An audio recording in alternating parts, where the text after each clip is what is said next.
Hello, my dear friends. I'm glad to come your way again today. It's always a pleasure. We are discussing on loving people just as they are. But remember our motto: it is my duty to love people, but it is God's duty to change them. It's not my duty to change them. My duty is to love them and love them as they are. So we're talking about love, but today in this episode we want to define love. Love, what is it? Right? When you look at the dictionary, precisely I consulted Merriam dictionary, you see that it defines love as strong feeling, right? A strong feeling, as a constant affection, and to hold dear. Those are the terms that I use to describe love.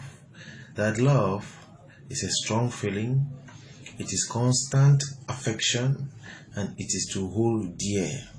Okay, let's try to look at these words. It is not just a feeling, it is a strong feeling, meaning that it cannot easily be broken, right? Love is a strong feeling, it's a very strong bond, and this bond cannot easily be broken. Now, let's try to differentiate between love and lust. Love is a strong bond. If it is love, it cannot be broken easily. In fact, it may not even be possible to break love, right?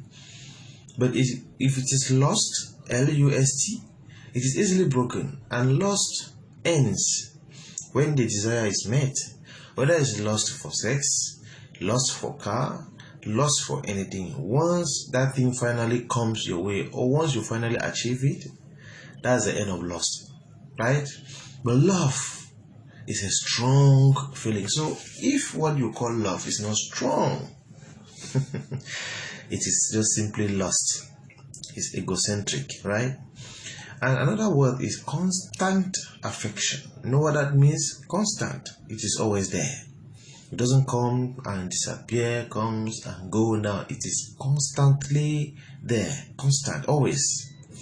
So if what you call love is not constant, there's a question mark on that love. It could be just lust. It may just be an ambitious person. The last thing I want to focus on here, it means to hold dear, right? To hold dear very close to your heart. That is what makes love. And you cannot hold dear to your heart something that you don't give it worth. If you consider something like garbage, useless, and problematic, a liability, you cannot hold it dear. Something that you already think in your mind that it should be thrown away, how can you hold it dear? But let me give you a simple example. If you buy a gadget in the house for hundreds of millions, right? And you buy another one just for maybe 500 francs, or maybe just a few hundred francs, which one will you hold dear? Which one will your heart be beating? Let me use example of women. If you have a handbag and there's nothing inside apart from your phone, right? How do you walk with that bag on the road? If suddenly there is 200 million put in that bag, how do you hold that bag on the road? You hold it dear, because in it is treasure. Why is it that we cannot love people? Now you know the answer. Because we have not yet seen people as dear, people as a treasure. We have not yet worked on our perception to give people, human beings, a very elevated place in our hearts. And that's why we treat them like shit, because they are not dear to us, right? So love is a very strong feeling. I'm going slowly so that we can get it. And if what you call love is not strong, if you can do without it, look at how easily people break up today. People who claim to be in love, they can easily just break up and go away smiling, right? So how do you put that under love or lust? It's just lust. To me, it's lust. Maybe they came together for some interest, and that interest is no longer there, and they easily break away. If it is love, my dear friend, let me give you an example of two people who love themselves. And if you know that story, you can quickly understand what I mean. David and Jonathan. Jonathan was supposed to be the heir, the king. But when he looked at David, he said, my friend, come and take my place. I'll be an ordinary citizen. You deserve it more than me, right? And he did that at the expense of his own father's love. The father hated him. The father at one point wanted to kill him because of that.